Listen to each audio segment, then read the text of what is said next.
Bom dia. Todos me escutam bem? Ótimo. Bom dia a todos. É um prazer recebê-los aqui nesse dia tão especial para nós da comunidade junguiana, o lançamento da edição brasileira da Vida Lógica da Alma, do nosso querido convidado, Mr. Wolfgang Gigris. Mr. Wolfgang, é um prazer enorme recebê-lo. Eu, antes de dar a palavra para o nosso convidado, eu queria fazer uns agradecimentos rápidos para localizar esse momento do lançamento do livro. É importante marcar que a gente tem quase 500 pessoas inscritas para assistir a essa live com o Mr. Gigris. Temos também, esse evento também está sendo transmitido dentro de um evento organizado pelas nossas amigas Andréia Cunha e Liliana Valéria, na cidade de São Pedro, no interior de São Paulo, onde está tendo um congresso junguiano. Andréia e Liliana, beijo, sintam-se à vontade na nossa celebração. E eu queria contar um pouco a história de como essa tradução foi feita. A ideia de traduzir o Vida Lógica da Alma para o português não é uma ideia nova, sequer uma ideia recente. Eu e o André Dantas, há mais de 10 anos, cogitávamos essa ideia, pensamos nessa ideia, que sempre encontrou uma dificuldade, tanto em encontrar uma editora capaz de bancar esse projeto, em vários sentidos, quanto também no exercício da tradução desse livro. Então, nós, durante 10 anos, tentamos formalizar várias tentativas e nunca fomos bem-sucedidos. Mas, como a insistência é um dos nossos nomes, em 2019 apareceu uma oportunidade rara. Nós temos um grupo de WhatsApp chamado Rubicão, que é um grupo que congrega estudantes, analistas, terapeutas, pessoas interessadas na psicologia junguiana, e surgiu a ideia de promover uma espécie de financiamento coletivo para a tradução do livro A Vida Lógica da Alma. Esse interesse ele é também decorrente do aumento de interesse na própria obra de Wolfgang Gigris no Brasil. Muitos textos sendo divulgados, muitas leituras sendo feitas, vários grupos ao longo do Brasil se reunindo para estudar a obra dele, e nós, eu e o André, achávamos que era a hora certa. Então, primeiro agradecimento às 180 pessoas que fazem parte do Rubicão e colaboraram financeiramente para que essa tradução pudesse ser feita. Deixo aqui o meu agradecimento e o André para essas 180 pessoas. Segundo agradecimento à editora Vozes, particularmente na figura da Aline dos Santos Carneiro, que foi uma imensa parceira, colaboradora, comprou o projeto junto conosco, nos ajudou a viabilizar essa operação, entrou em contato com Mr. Gigris, com a editora dele, e finalmente tivemos um grande êxito, que é o livro publicado em português. Aline, meus mais sinceros agradecimentos para você e para a editora Vozes. Agradecer ao meu soul brother, meu irmão de longa data, André Dantas, companheiro, amigo, brother de vários anos de caminho junguiano, e não havia outra pessoa no universo junguiano que pudesse ter condições de traduzir a Vida Lógica que não fosse o André Dantas. Eu sei que o André praguejou, me amaldiçoou ao longo dessa tradução, ele vai falar, mas, André, sem você, sem a tua presença, sem a nossa amizade, sem a troca, meu amigo, isso tudo seria impossível. Para mim é uma honra imensa dividir esse trabalho contigo. Eu dou a palavra para você, André, agora, para você falar um pouco. Por favor. Olá, bom dia a todos. Confesso que eu estou um pouco nervoso aqui, enfim, pela presença do professor Gigris, que eu tenho uma imensa honra de conhecer, não é? Tremenda admiração pelo pensamento dele, pelo número de pessoas também, né, que é realmente surpreendente. E vou ser breve, né? Como o Marcos falou, um convite, uma insistência, né, em uma demanda que ele me faz há muito tempo, né? A gente tem esse projeto juntos, né, de trazer o pensamento do professor Gigler para o Brasil, né, disseminar a obra dele, disseminar esse pensamento. E o Marcos sempre me falava, né, cara, você tem que traduzir esse livro, você tem que traduzir esse livro, né, traduz esse livro para a gente, né, você conhece bem esse livro, traduz ele. E sempre, enfim, soava quase que inviável pela densidade da obra, pela demanda de trabalho que seria necessário. E quando esse grupo apareceu, quando o Marcos criou o grupo do Rubicão, ele teve a ideia, cara, agora dá para fazer porque dá para a gente fazer um financiamento coletivo, você diminui um pouco aí teu ritmo de trabalho, né, na clínica, e vamos lá, né? Bom, quando eu vi, né, que realmente havia um interesse muito grande, eu senti que era o momento de pagar uma espécie de dívida simbólica, né, com o pensamento do professor Gigler, porque, enfim, mudou tudo, né? Mudou todo o meu modo de pensar a psicologia junguiana, né? Eu realmente não consigo mais pensar do mesmo jeito depois de ter entrado em contato com a obra dele. Não foi fácil, né? Desde a primeira leitura em 2004, né? Eu entendi muito pouca coisa, mas eu senti que havia algo de muito profundo ali que precisava ser compreendido, né? Então eu retornei algumas vezes esse livro para tentar compreendê-lo melhor, né? E foi meio uma mistura de sedução, né? Que o Marcos me fez, de sedução e insistência, né? Que tem a ver um pouco com o espírito dessa obra, né? No começo ela é sedutora, depois a gente começa a ter algumas dificuldades na leitura, mas realmente é algo que vale a pena insistir, dada a sua profundidade, né? A complexidade desse pensamento. E, enfim, eu topei o desafio, como ele disse. Na metade do livro, né?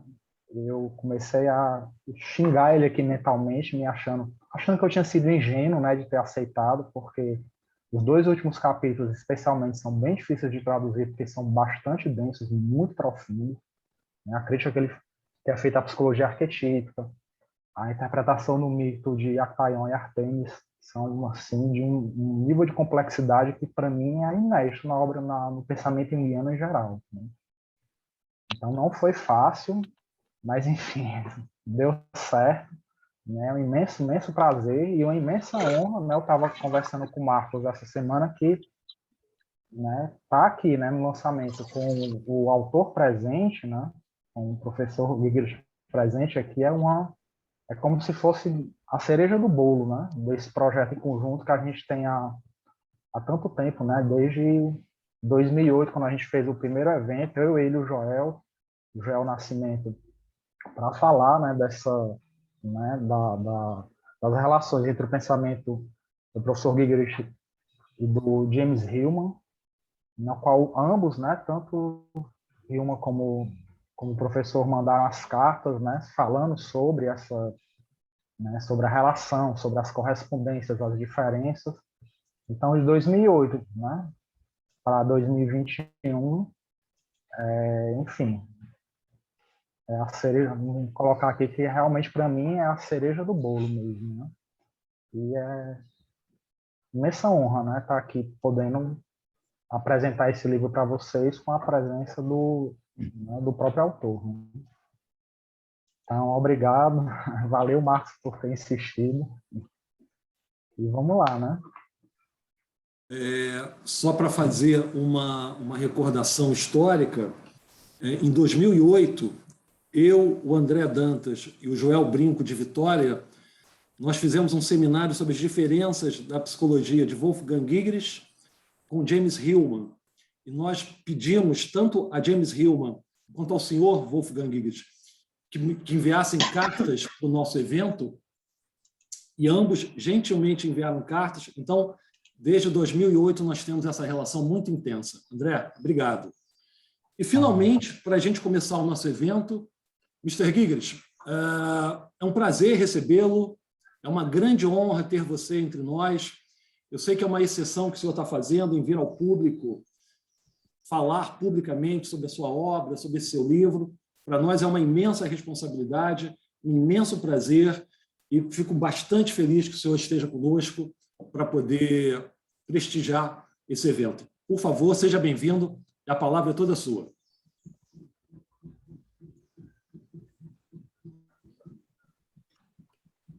Good morning, dear Bom colleagues. dia, queridos colegas e amigos. Eu estou profundamente impressionado por aquilo que eu ouvi do Marcos Quintais, do André Dantas. Essa profunda apreciação significa muito para mim. Muito obrigada por todas essas saudações muito calorosas. E agora eu vou começar a minha apresentação dessa manhã. Então, a publicação do meu livro, A Vida Lógica da Alma, em português, é claramente uma ocasião muito feliz para mim e uma oportunidade para expressar minha gratidão, mais uma vez, a todos os envolvidos no enorme trabalho de tornar esta publicação possível. E também para a editora, por organizar esses esforços durante tempos tão difíceis. Mas, ao invés de falar sobre meus sentimentos, eu gostaria de usar meu tempo esta manhã para fazer alguns comentários substanciais, através de uma introdução. Bom, eu vou começar com um provérbio, um ditado. Ele ou ela não vê a floresta em uma árvore. Isto é, a floresta em uma árvore. A questão que este ditado levanta não é que você olhe tão atentamente para uma única árvore que não consegue estar ciente da floresta em torno, do conjunto completo de todas as árvores. Não. O ditado fala precisamente de você ver a árvore, árvores no plural, como todas as árvores que compõem a floresta. Mas o problema é que você as vê apenas como árvores individuais. Porque o seu foco está fixado nas árvores individualmente. Você não consegue chegar ao nível mais alto do conceito de floresta. No conceito de floresta, todas essas coisas individuais, árvores individuais, se tornaram integradas em um singular, em uma unidade. Este conceito ainda contém todas as árvores que foram vistas no início. E ainda assim, as contém precisamente de tal forma que, como árvores individuais, elas desapareceram nessa nova unidade conceitual. Menciono isso porque esse também é o problema da psicologia terapêutica. Os psicólogos geralmente se concentram nos muitos casos, nos pacientes individuais. Eles se concentram no que se passa dentro das pessoas que vão ao consultório. Os psicólogos operam numa perspectiva clínica.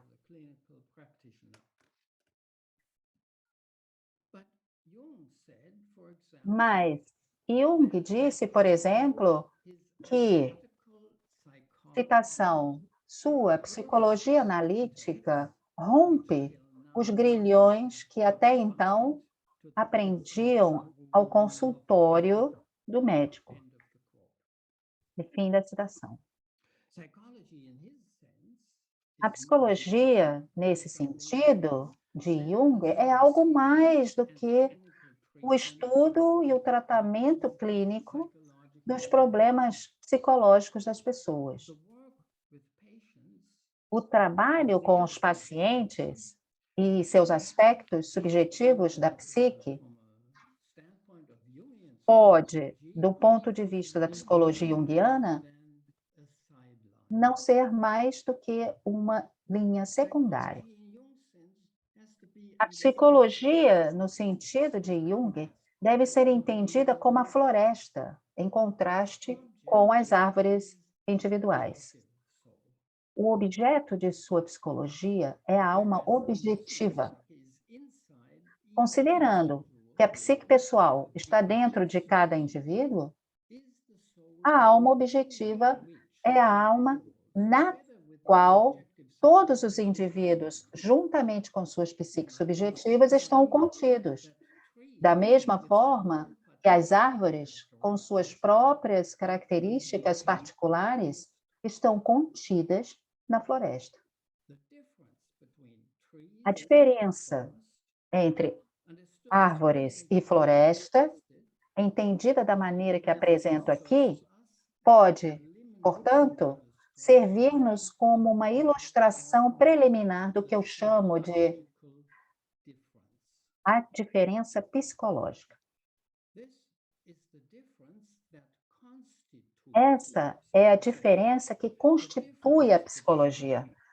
A diferença entre o homem e a alma, entre psique e alma, ou entre antropologia e psicologia.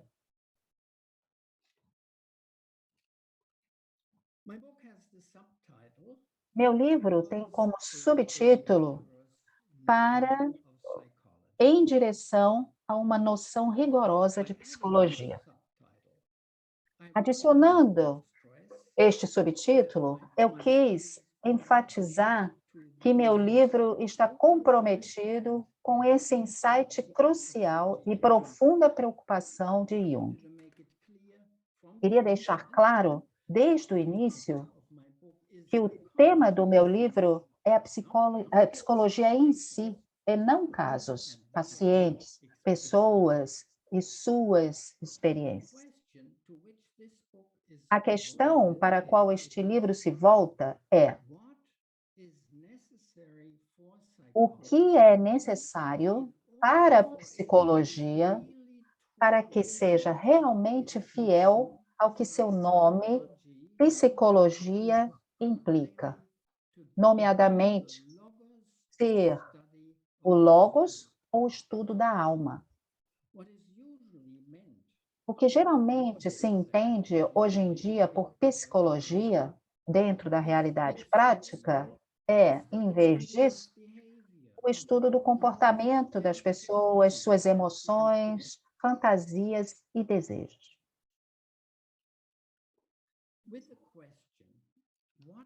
Com a pergunta sobre o que é necessário para que a psicologia mereça seu nome, eu também sigo os passos de James Hillman, cujo interesse decisivo foi aquele de rever a psicologia. Em seu livro, com esse mesmo título, encontramos a declaração: a medida adequada da humanidade é o homem, da psicologia é a alma. Mais uma vez, a medida adequada da humanidade é o homem, da psicologia é a alma. Esta afirmação é uma expressão da diferença psicológica. Exige de nós passarmos de as árvores para a floresta, de uma concepção da psicologia como estudo do humano, demasiado humano, para uma psicologia como estudo da alma. A frase de Hillman rejeita o viés personalista da chamada psicologia convencional.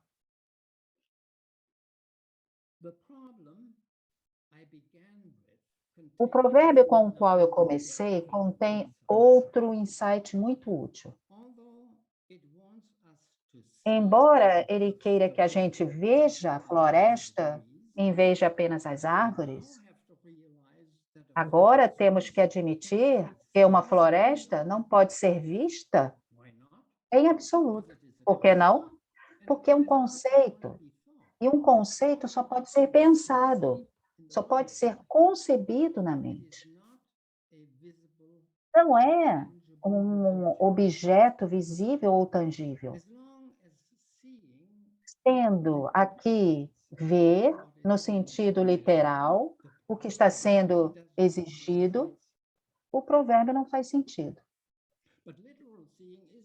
Mas o provérbio não fala da visão literal. Junto com a mudança de árvore para floresta, também quer que a consciência pare de se agarrar a coisas concretas, pare de ser dependente do tangível, do visível e imaginável. E, em vez disso, se eleve ao nível das noções, ideias, termos gerais, conceitos universais.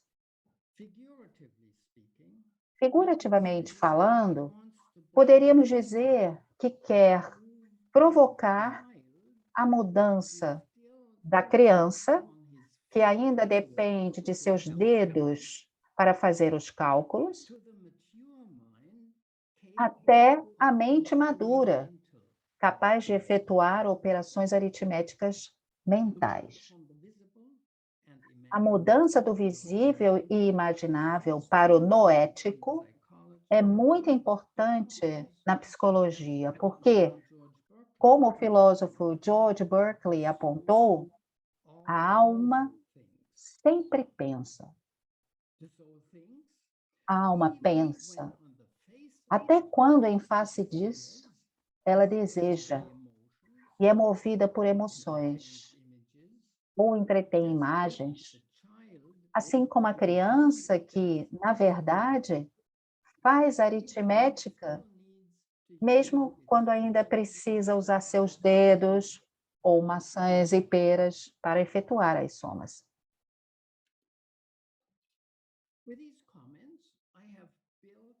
Com esses comentários, eu construí uma ponte para um termo no título principal do meu livro, o termo lógico.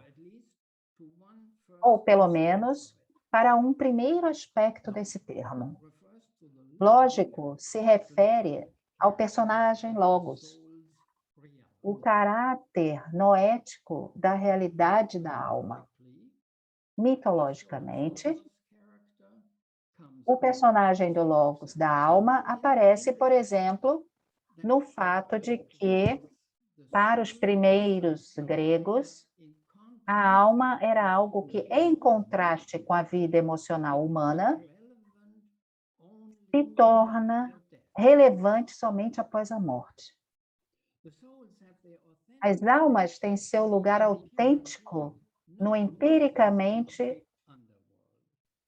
não existente submundo. Elas são fantasmagóricas, sem corpo, sem sangue, frias, como sombras, e só podem sussurrar.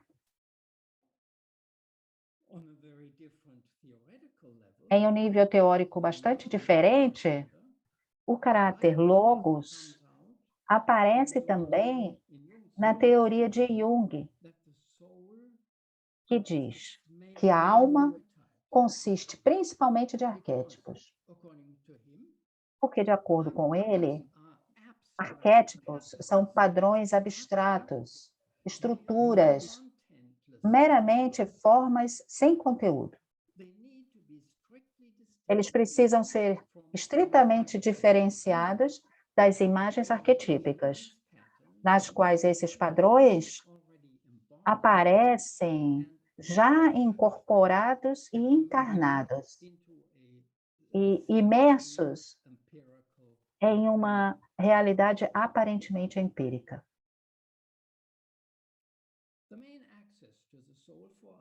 O principal acesso à alma para nós, é claro, precisamente através dos mitos, sonhos e outros materiais imaginais. Mas esses fenômenos imaginais não são a alma em si. Nós, como psicólogos, não devemos confundi-las com a própria alma. São apenas a sensual vestimenta que a alma endossa para a consciência humana comum e que tanto a revela quanto esconde. A psicologia não deve assumir a forma imaginal pelo seu valor nominal. Não deve cair na armadilha da forma imaginal.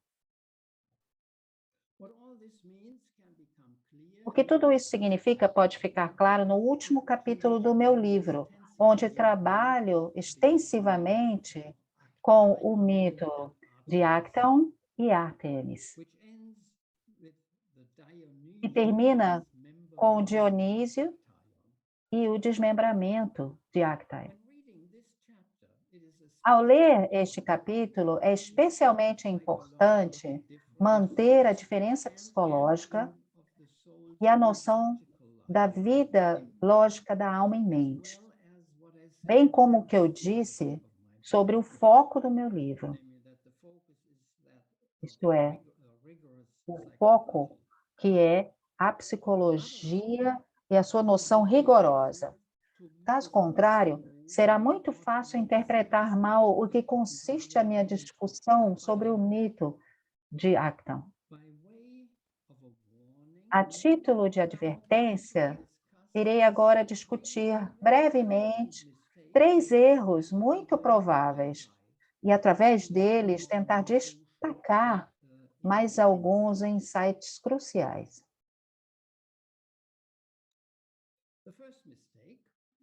O primeiro erro seria tentar interpretar o mito pessoalmente, ou seja, aplicar o mito a si mesmo, como se o mito estivesse falando indiretamente sobre nós, humanos.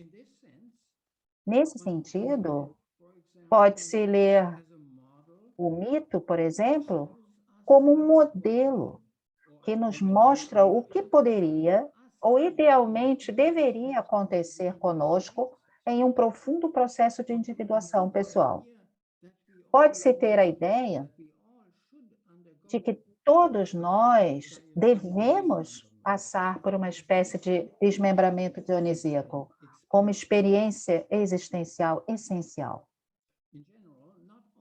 Em geral, não só com respeito à história de Actaeon, poderíamos considerar esse tipo de aplicação dos mitos a nós mesmos como exploração de mitos ou outro material imaginal pelo e para o ego, isto é, a exploração dos mitos pelo e para o ego.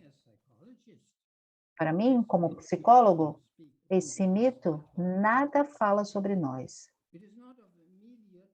Não é de imediata e pessoal relevância existencial. Não. Nele, a alma fala friamente e apenas objetivamente acerca de si mesma e para seus próprios fins. O mito expressa a necessidade interior da própria alma. Descreve uma necessidade da própria vida lógica da alma. Um caminho em particular de sua própria autorrealização. O mito não tem nada a ver conosco. Se o propósito da psicologia é fazer almas, isto é, servir a alma de tal forma que ela possa se tornar real, então é precisamente a psicologia que deve ser iniciada no mito de Actaeon. Não nós. Psicologia, o ponto de vista objetivo, a partir do qual só uma coisa como a alma pode ser percebida em primeiro lugar. Essa psicologia tem que ser a destinatária do mito.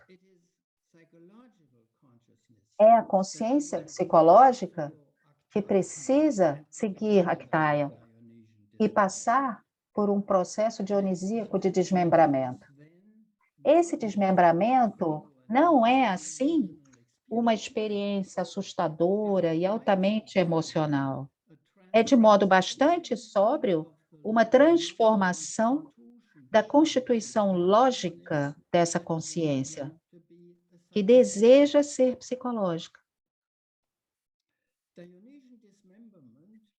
O desmembramento dionisíaco significa que a destruição ou decomposição alquímica da consciência do ego ordinária e do ponto de vista naturalista, bem como da consciência enfaticamente imaginal.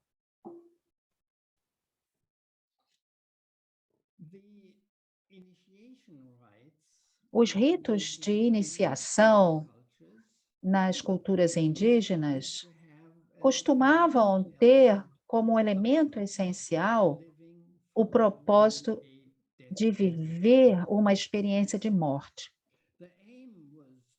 O objetivo era, assim, tornar possível a vida de um adulto maduro que vive sua vida como uma pessoa logicamente já morta, como alguém que não tem a morte diante de si no futuro, mas psicologicamente atrás dele. Esse tipo de iniciação era uma experiência pessoal e decididamente existencial. Bom, o que para os iniciados de culturas indígenas arcaicas significava, com razão, uma experiência pessoal, para o psicólogo moderno, tem que ser a morte ou desconstrução da constituição lógica ordinária da consciência que quer fazer psicologia. Uma transformação metodológica.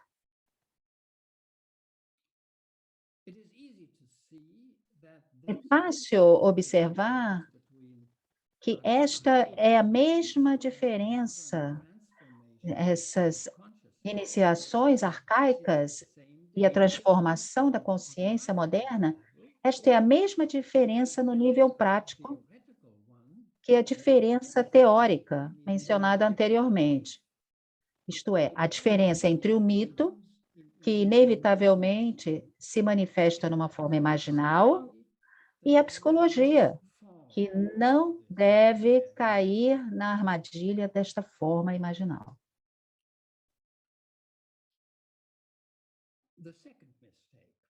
O segundo erro diz respeito à maneira como vemos as figuras que aparecem no mito.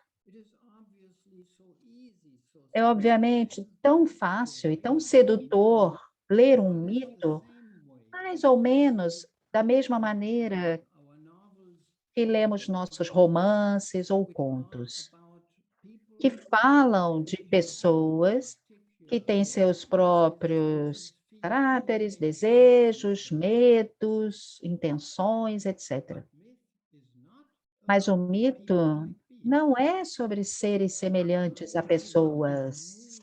Actaion não é movido pelo desejo de caçar. Ele não fica sexualmente excitado ao ver Artemis nua. Ele não sente remorso, nem sofre por ser dilacerado por seus próprios cães. Pela mesma razão, Artemis não fica furiosa com a intrusão de Actaion e não quer se vingar. As figuras de um mito não são pessoas. Elas são visualizações e personificações de conceitos, ou melhor, de funções. Seu comportamento não se deve a nenhuma motivação pessoal.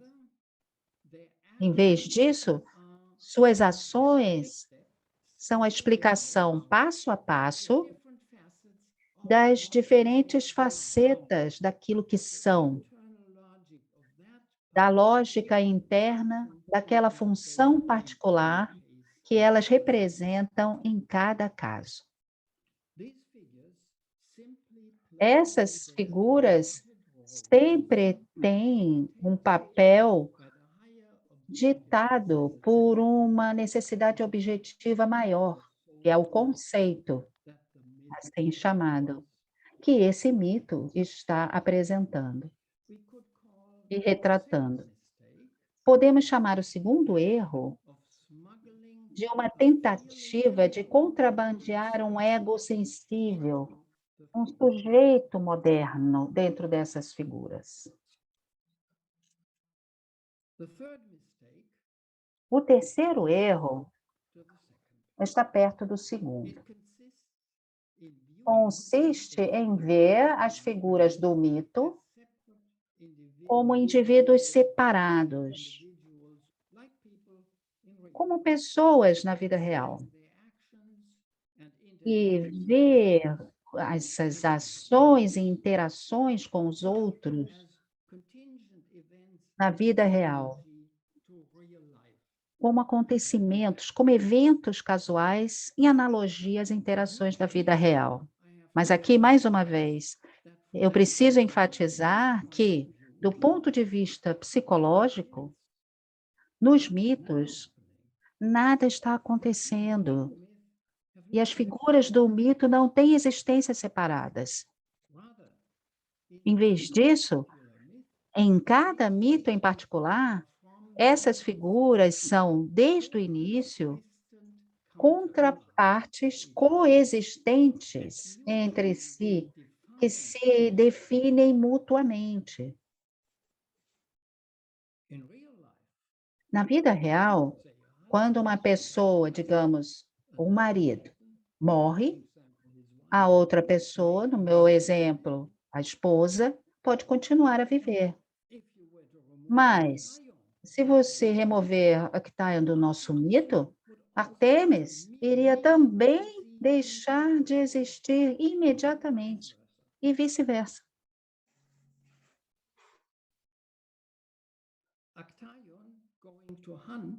Actaeon indo caçar não é o primeiro evento. Seu encontro com Artemis não é um evento posterior. E seu desmembramento não é um acontecimento ainda mais posterior. Todos esses detalhes são momentos internos ou componentes internos de uma única verdade arquetípica ou da alma, sobre a qual trata o mito. Mitos são o desdobramento ou a explicação em forma imaginal e narrativa dos diferentes momentos da complexa lógica interna da respectiva verdade da alma. Como mostra a mitologia, os arquétipos ou a lógica das verdades da alma não são estáticos ou entidades estáticas. O fato de eles terem uma complexidade interna em sua lógica é uma das principais razões por que falo da vida lógica da alma.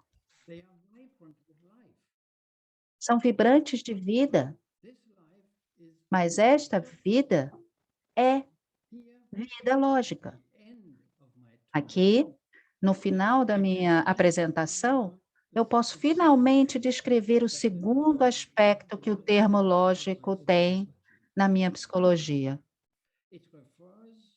Esse segundo aspecto se refere ao autodesdobramento da dinâmica interna que prevalece em tais verdades da alma e que se refere à sua consistência interna, isto é, o caráter de necessidade absoluta de todos os diferentes momentos e aspectos que tornam, por exemplo, um mito um objeto coerente e um todo fortemente entrelaçado e conectado.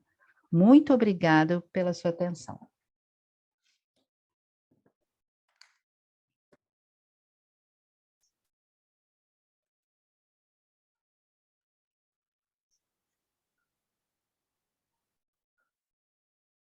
I don't hear anything.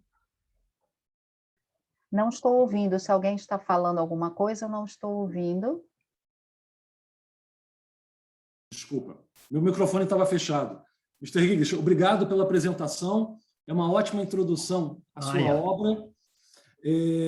Nós decidimos o seguinte, Mr. Higgs, nós vamos fazer algumas perguntas sobre o livro, sobre a sua obra. Nós convidamos algumas pessoas que têm maior intimidade com o seu pensamento. Então, a gente vai aproveitar esse momento para fazer um grupo de perguntas para o senhor. Eu vou começar. Eu queria fazer uma pergunta mais introdutória, Mr. Higgs. O senhor tem uma obra muito vasta, quase 200 artigos, uma coleção imensa de livros publicados. Eu separei 5 momentos da sua obra que eu queria nomear da seguinte maneira: a revista Gorgo, a revista alemã de psicologia arquetípica, na década de 70, os textos da bomba atômica, também da década de 80, o seu livro, seus 2 livros em alemão, A Psicologia do Ânimos e o Matanças, 94 e 93, um artigo seu chamado O Fim do Significado e o Nascimento do Homem, e os textos mais posteriores ou recentes, que eu colocaria sobre os textos da psicologia como disciplina da interioridade. A minha pergunta para o senhor é: aonde o livro Vida Lógica da Alma entra nesse longo percurso que o senhor criou? Ele marca uma transição no seu pensamento? Ele é uma passagem de um momento teórico para o outro? Qual é o lugar teórico do livro Vida Lógica da Alma dentro da sua produção teórica, Mr. Higgs?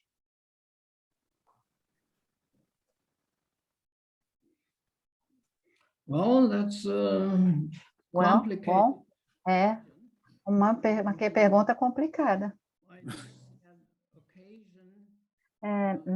Eu tive essa ocasião, né, de observar esse meu livro alemão, né, que é Psicologia do Ânimos, porque, na verdade, algumas pessoas queriam que ele fosse publicado de novo, né, numa segunda edição, mas eu descobri que muito do que eu disse naquele livro, naquela época, né, acabou também entrando no livro A Vida Lógica da Alma. Eu acho que esse livro não é um início decisivo ou uma ruptura a partir de algo, mas, em vez disso, um desenvolvimento contínuo que começou muito antes. Eu comecei através fui seguindo entusiasticamente Hillman, mas depois, aos poucos, eu observei que eu não poderia continuar seguindo alguns aspectos mais principais da psicologia imaginal, especialmente quando Hillman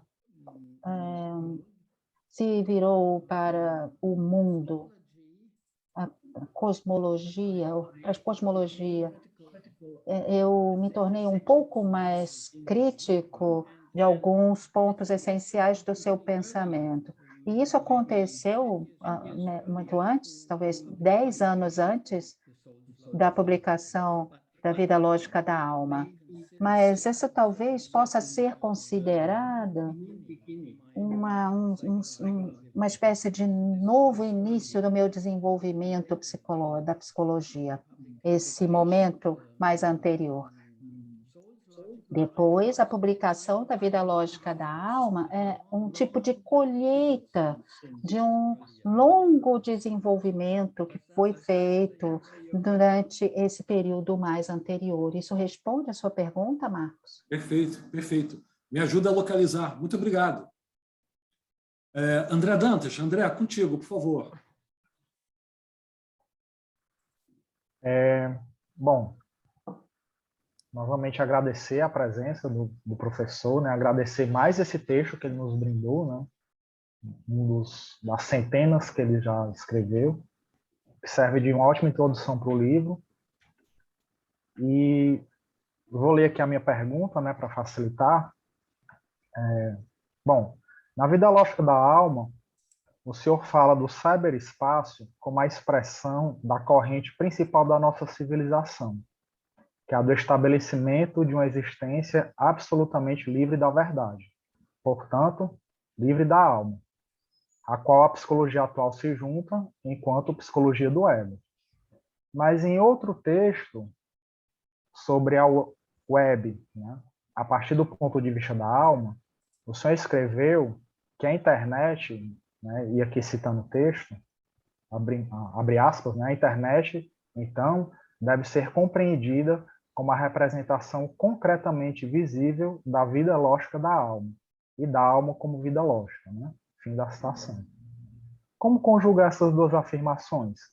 Há uma mudança de perspectiva no tempo que separa um texto do outro, ou a verdade da nossa época é que ela é uma época da não-verdade, né? A época que o senhor chama de modernidade midiática. É uma época regida pelo entretenimento, sensacionalismo e fake news. Se esses três fenômenos são expressões de uma época cuja verdade é a não-verdade.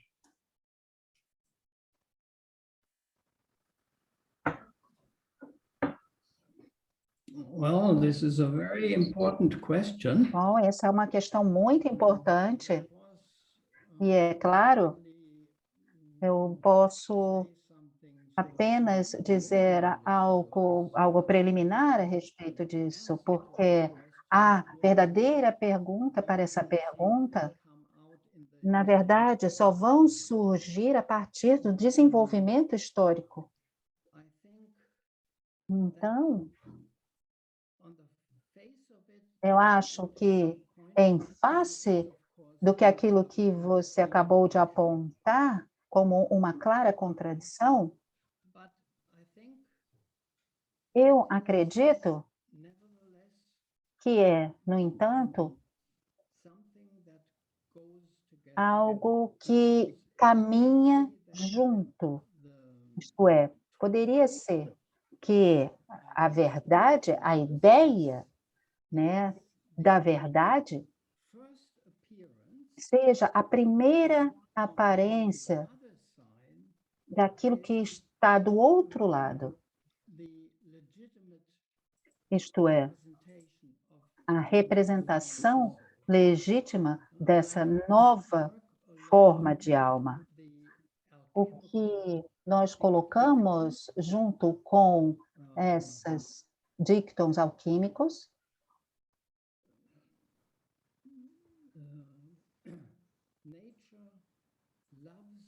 essas afirmações, né, alquímicas, que diz a natureza ama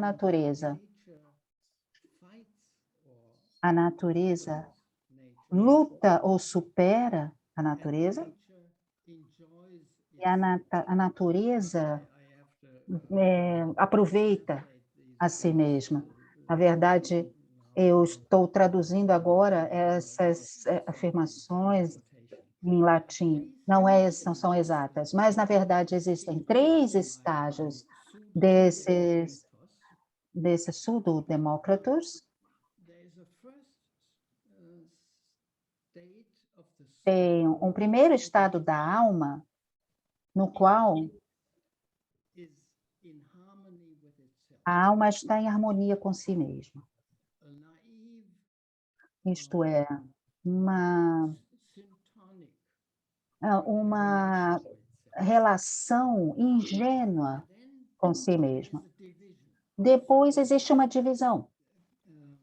Acontece uma divisão.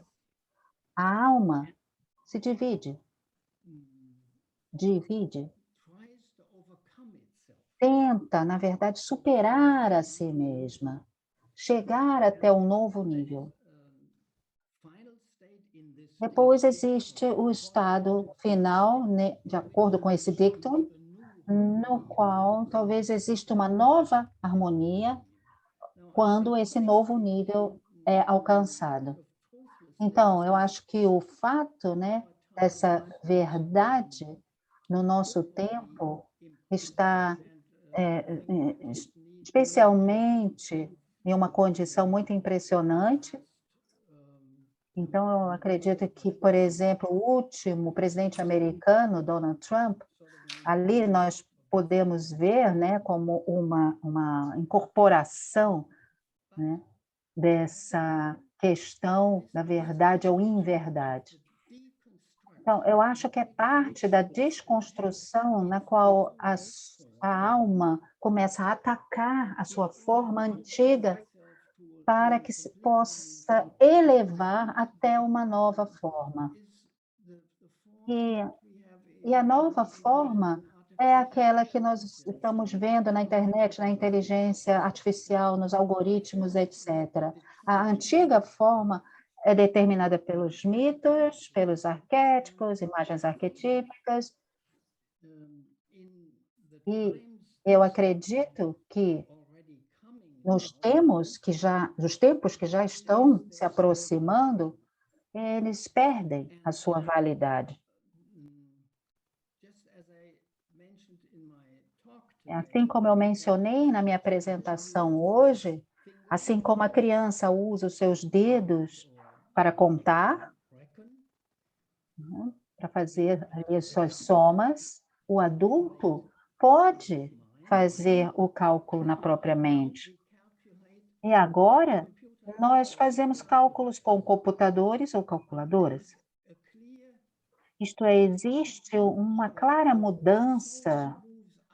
A alma acabou de sair da mente, se tornou objetificada no sentido tecnológico. Isto é, esse conceito de inteligência artificial. O que esse conceito implica? É uma alienação da inteligência vinda do ser humano. Está fora, está independente.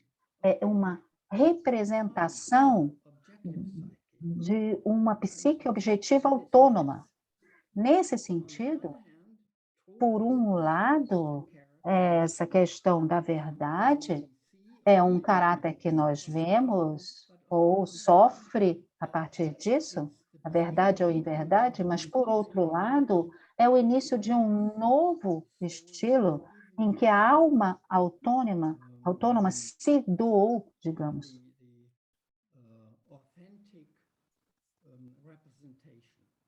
Isto é, se doou a sua representação autêntica. Não sei se a minha resposta, né, satisfez a sua pergunta. É ótimo, muitas coisas aqui para pensar, né? Obrigado, André. Mr. Giggles, nós temos aqui em Curitiba, no sul do país, um grupo chamado Arqué, que é um grupo de jovens analistas, terapeutas junguianos que estudam há muito tempo a sua obra, com bastante rigor. Eu vou convidar 2 pessoas desse grupo para fazer as perguntas, tá? Diogo, contigo, por favor. Olá, olá. Obrigado, Marcos, pela introdução. Olá, professor Giggles. A minha pergunta, acredito que vai de encontro com algum... Acredito que a minha pergunta vai de encontro com os equívocos que o senhor postulou na sua fala. A pergunta é a seguinte, eu anotei para não me perder. Há uma tendência do pensamento junguiano de enfatizar o aspecto atemporal dos arquétipos enquanto deuses e mitos. Porém, eu percebi nos seus escritos que tem que haver um maior cuidado com a história e reconhecer a singularidade cultural antes de partir para generalizações e eternalizações. O poeta Charles Bukowski escreveu: Prefiro ouvir sobre um vagabundo americano vivo do que sobre um deus grego morto. Eu acredito que, de alguma forma, essa frase está em sintonia com o que você propõe, que os mitos estariam obsoletos para a nossa situação atual da alma. E me corrija se eu tiver entendido errado. Eu gostaria de perguntar, então, qual o lugar dos mitos para a PDI, para a psicologia como disciplina da interioridade, e se a gente deveria abandonar de vez os estudos da mitologia e da religião comparada, nesse aspecto da psicologia individual e de consultório.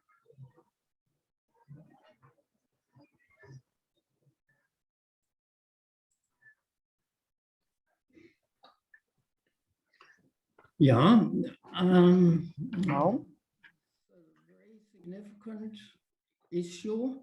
é uma questão bastante significativa. Eu diria que você tem razão. Minha teoria afirma que os mitos estão se tornando obsoletos. Deuses gregos, por exemplo, estão se tornando obsoletos ou já têm sido, ou estado, obsoletos há muito tempo. Até mesmo dentro do cristianismo, talvez, alguns dos mitos relacionados ao cristianismo também, talvez estejam se tornando obsoletos. No entanto, eles têm o seu valor. Da mesma forma que nós podemos realmente apreciar ainda hoje uma tragédia grega, ou as Ilíadas, ou o trabalho de Dante, o trabalho de Shakespeare, a história não significa que o que é parte do passado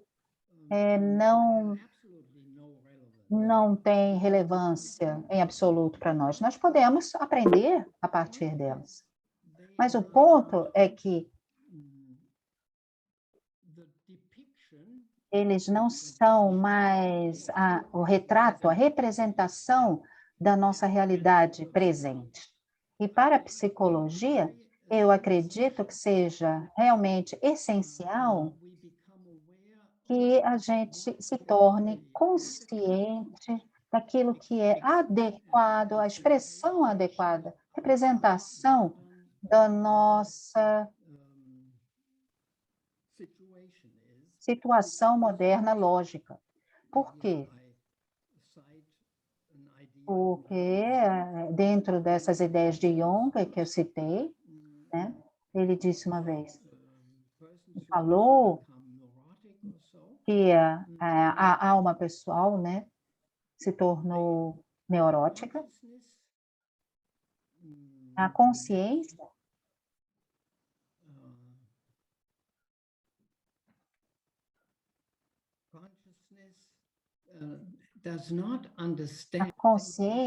não compreende,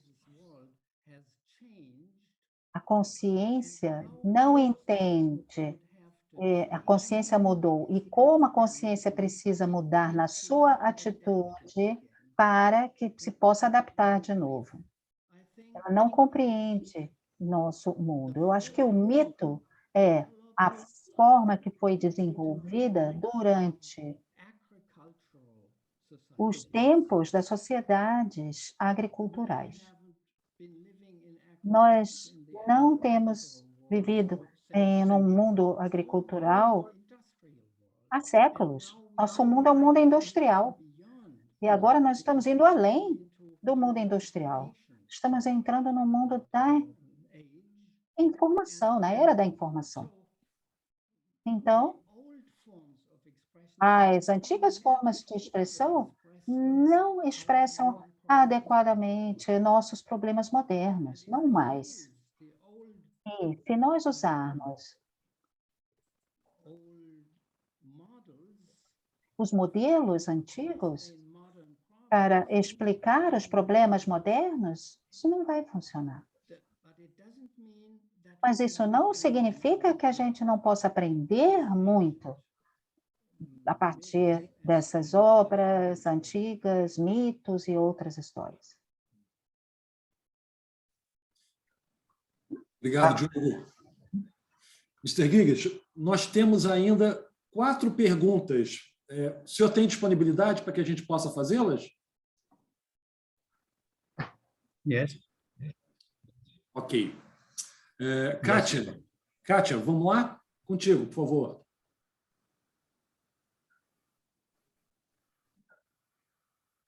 Bom dia a todos. Queria dizer ao professor Gigres que estamos muito tocados por sua presença neste singelo evento do Brasil.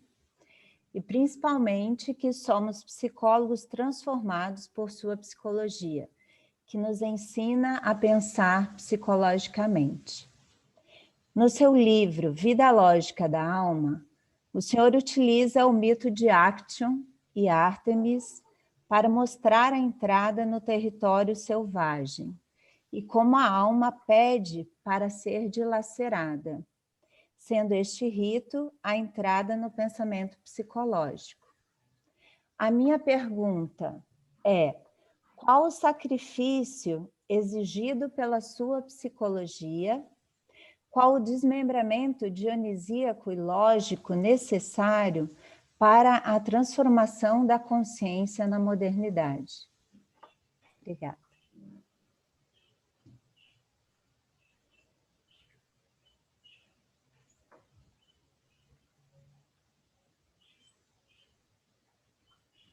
Well, I discussed a little bit of this Bom, eu question. discuti um pouco dessa pergunta na minha apresentação hoje. O desmembramento dionisíaco é uma espécie de portal de entrada para o pensamento psicológico. Se nós não compreendermos o motivo desse desmembramento de forma imaginal ou forma mitológica, mas sim entendê-lo como uma transformação metodológica lógica da consciência. Se a consciência quiser ser psicológica, é preciso deixar o que os alquimistas chamam de união naturalis, quer dizer, a união natural. É preciso deixar isso para trás e passar através desse processo de nigredo, decomposição, putrefácio, etc. E ser reconstituída é um reverso, é uma transformação real que se faz necessária para compreender psicologicamente o que aparece como acontecimentos ordinários, comuns. Bom, eu vou parar por aqui na resposta à sua pergunta. Se você tiver algum comentário ou questão a partir, por favor, sinta-se à vontade. Perfeito. Vou dar lugar para a próxima pergunta. Obrigado, Kátia. Mr. Giggs, a próxima pergunta é da Sônia Carvalho. Sônia Carvalho é analista junguiana. Ela não fará a pergunta, eu vou ler aquela pergunta que ela me mandou, mas ela está assistindo, ela lhe saúda, agradece os e-mails trocados com o senhor e lhe pergunta sobre a tão difícil PDI. A pergunta é o seguinte: faz sentido a conotação clássica consciência masculina mais logos e consciência feminina mais eros? Ou essas terminologias se referem ao conteúdo da consciência? Ela continua: as pessoas se referem ao logos como algo distinto do eros, como se o primeiro fosse mais ligado à separação, à discriminação, e o último ao afeto, ao sentimento e à união. Seguindo Heráclito, que introduziu a noção logos no pensamento ocidental. Logos é o que dá subsistência às coisas. Nesse sentido, ela pergunta: ter a capacidade de ordenar não seria necessariamente também ter a de unir?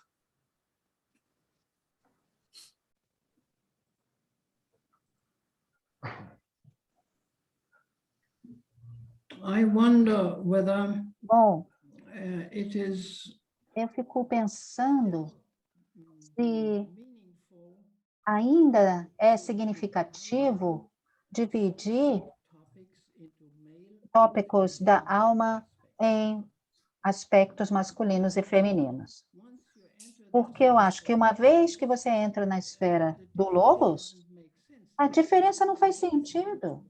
É uma diferença naturalística. there is logos and thought Logos love e pensamento, nós podemos ver isso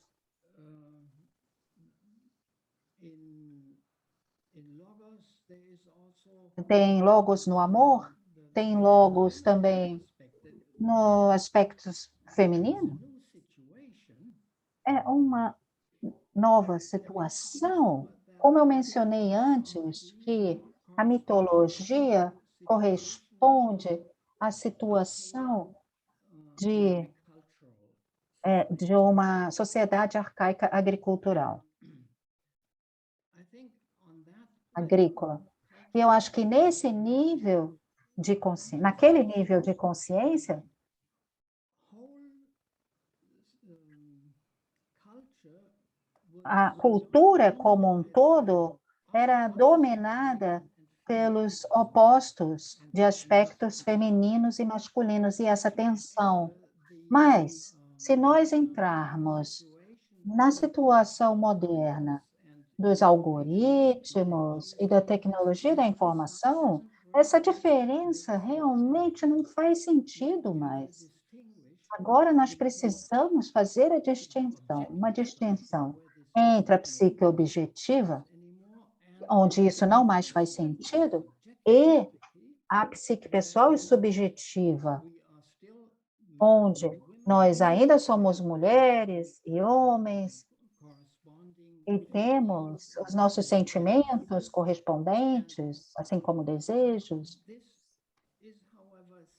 Isso, no entanto, é algo que eu acho que psicologicamente não é mais relevante. Isso pertence apenas ao nível pessoal, a psique pessoal e privada. E não tem nada a ver com o desenvolvimento próprio da alma. A alma, ela tenta ir além desse nível onde essas antigas diferenças, esses antigos opostos, não são mais válidos.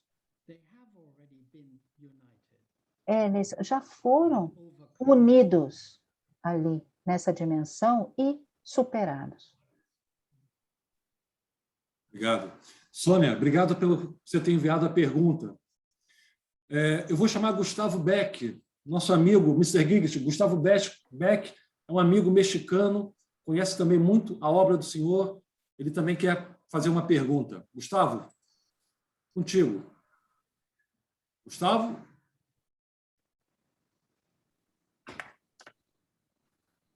Good morning, good evening, Professor. It's wonderful to listen to you. Boa tarde, professor. É maravilhoso ouvir-se. É realmente um ar fresco. Eu realmente estudo o seu trabalho, mas não como estudioso. Eu acho que existem, né, muitos mal-entendidos no seu trabalho. Então, minha pergunta é para esclarecer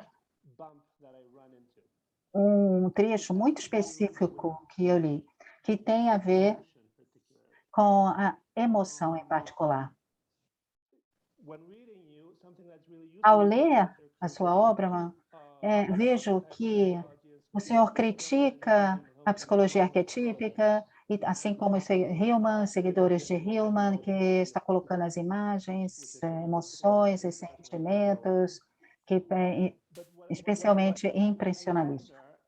Mas eu fico pensando, porque eu estava olhando os seus livros ontem, e quase que não tem referência a Rafael Lopes Pedraza, que para mim foi uma outra versão da psicologia arquetípica, e eu acho que tem uma compreensão muito mais psicológica dos sentimentos, as emoções, que eu não acho que seja personalista, na minha opinião.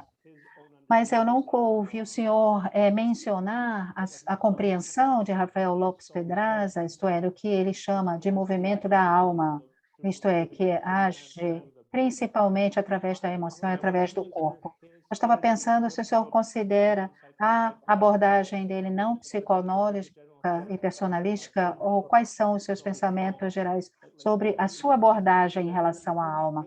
Porque eu acredito que a sua específica versão da psicologia arquetípica é muito diferente da versão de Hillman. Sim, eu concordo.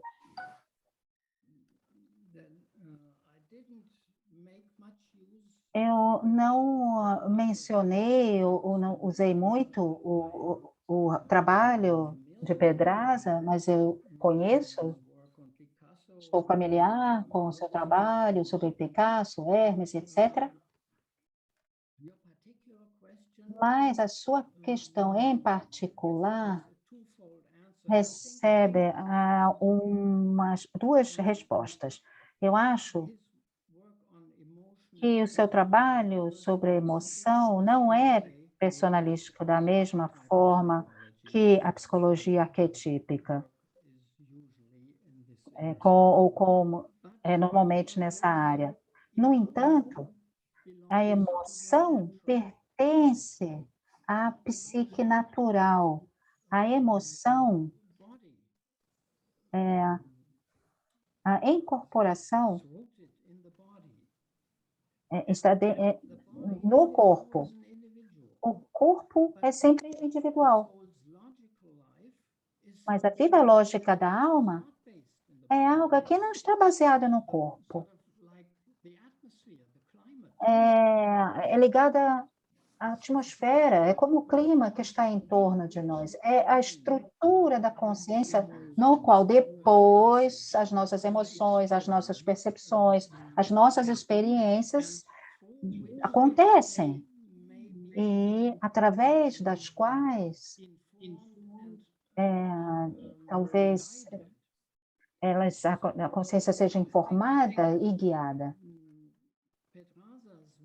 Mas eu acho que o trabalho de Pedraza, eu li algumas coisas recentemente, não é tão presente para mim nesse momento, mas até onde eu posso me lembrar, ainda está muito baseada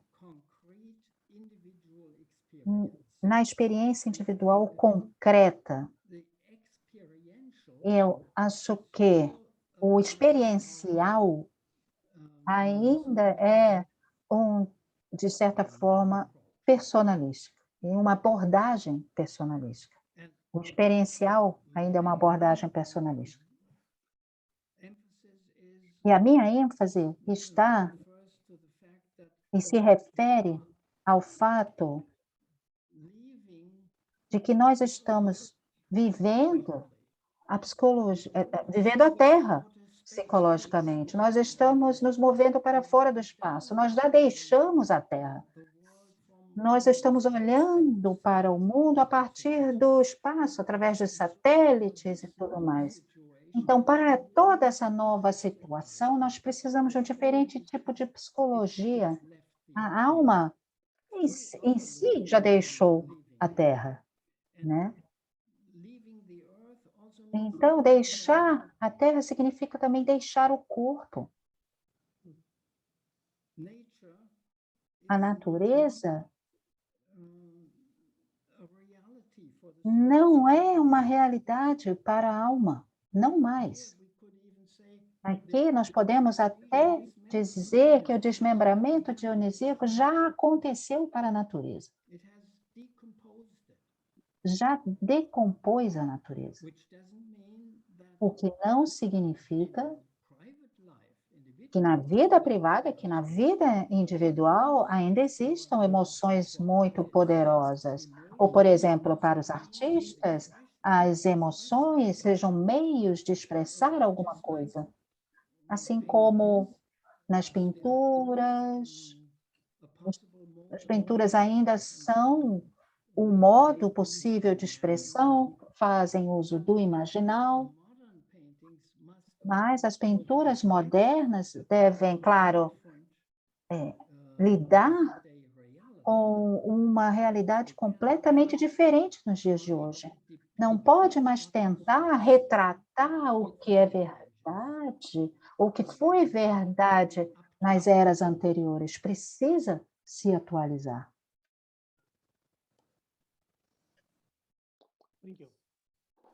Obrigado, Gustavo. Um grande Muito abraço. obrigada. Vamos para a última pergunta, Mr. Giggs. Ieda, por favor. Okay. Uma honra estar aqui hoje. Muito obrigada, Marcos, André, professor Gigres, minha amiga querida Kátia também. Eu gostaria de fazer uma pergunta, eu vou ler aqui rapidamente. No início da sua fala, o senhor usa o provérbio, metáfora da árvore e do bosque, né? Para embasar sua ideia da psicoterapia ainda centrar-se no dentro, no indivíduo, no subjetivismo e não no bosque. Minha pergunta é: quais as diferenças filosóficas e epistemológicas entre sua visão e a de Anima Mundi em James Hillman? Muito obrigada.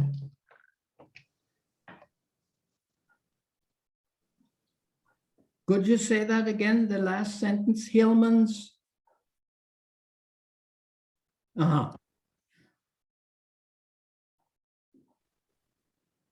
Yeah. Oh, that's fine. Anima Mundi concept. Yeah. Okay. Yeah. Ok. Well, I think this Bom, is a particular eu acho que essa problematic concept. é particularmente problemático, quer dizer, esse conceito de Hillman, porque eu acho que é, de certa forma, nostálgico. It's an idea that É uma ideia former times que se adequa às épocas anteriores, mas não tem lugar no nosso mundo moderno que é influenciado pela tecnologia. the Anima Mundi A Anima Mundi vem, o conceito de Anima Mundi vem de épocas when nature was still que, de certa forma, onde a natureza era o grande cosmos. Mas nós não temos o cosmos. Nós temos o universo da física moderna.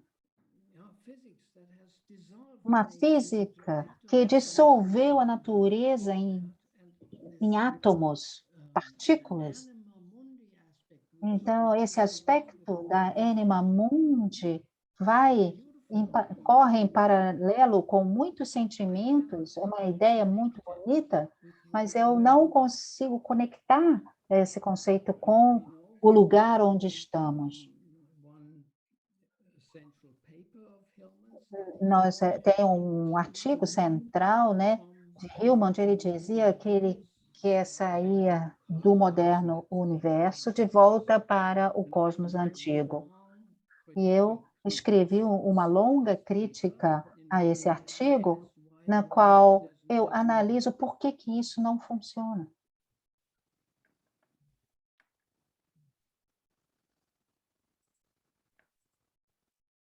The essential thing O essencial aqui que com a qual nós estamos nos confrontando é que, por um lado, nós temos os indivíduos, pacientes, e nós precisamos fazer justiça a eles, mas o nosso trabalho com pacientes tem muito pouco a ver com a alma. Diz respeito apenas à psique, para a maior parte, pelo menos. Mas, ao mesmo tempo, como psicólogos de tradição junguiana, nós somos chamados para prestar atenção à alma. E a alma é histórica. deixou para trás algumas formas anteriores que existiam no passado, e agora nós estamos entrando num mundo completamente novo, e a nossa tarefa será lentamente adaptar a consciência para essa nova situação do mundo. Como eu mencionei antes, Jung teve esse insight muito importante dos problemas psicológicos. Eles surgem porque a consciência não está atenta para como o mundo mudou em relação a ela.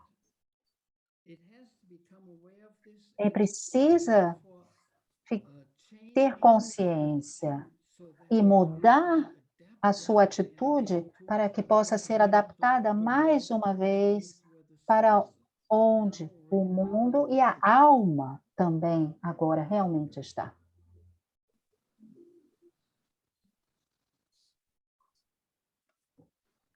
Obrigado, Ieda.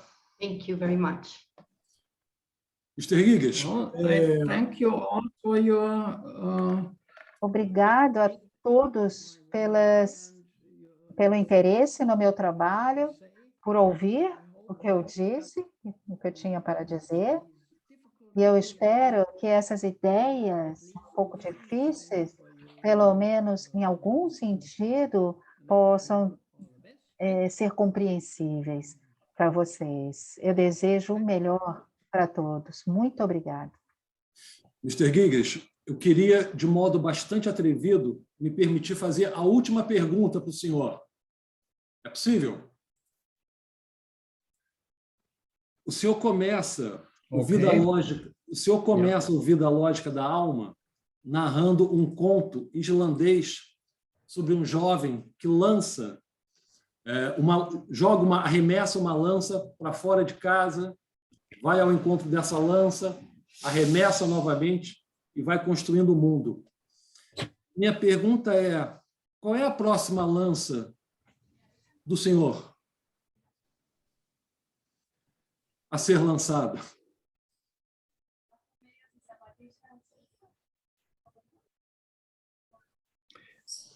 well, see, this story, I think, Bom, is esse conto, eu acho que está conectado com o que eu acabei de falar sobre adaptação.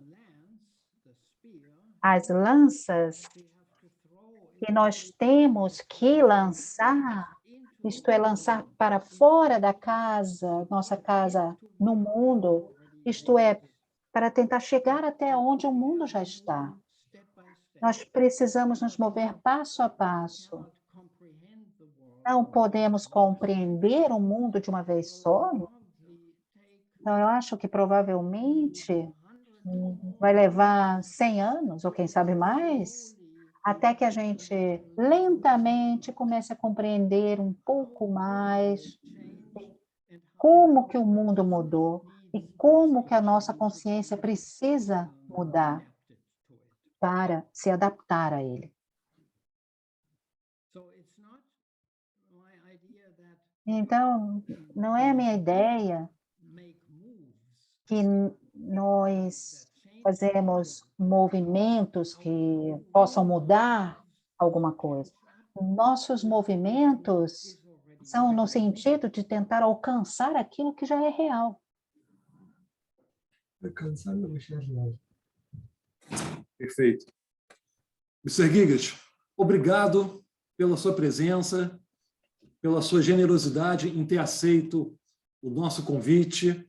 Para nós é uma imensa alegria, nós sabemos o quão raros são as suas aparições públicas, mas nós estamos absolutamente felizes, satisfeitos e honrados pelo fato do senhor ter prestigiado o lançamento do seu livro em português. Muito obrigado pela sua presença e eu deixo com o senhor as últimas palavras para o senhor agradecer.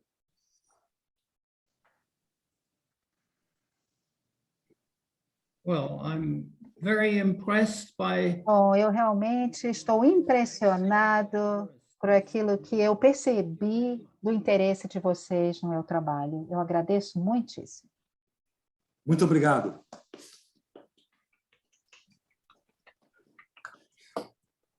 Eu agradeço a todos a presença. Acho que a gente teve um momento bastante rico, histórico para a comunidade junguiana, para a comunidade junguiana brasileira.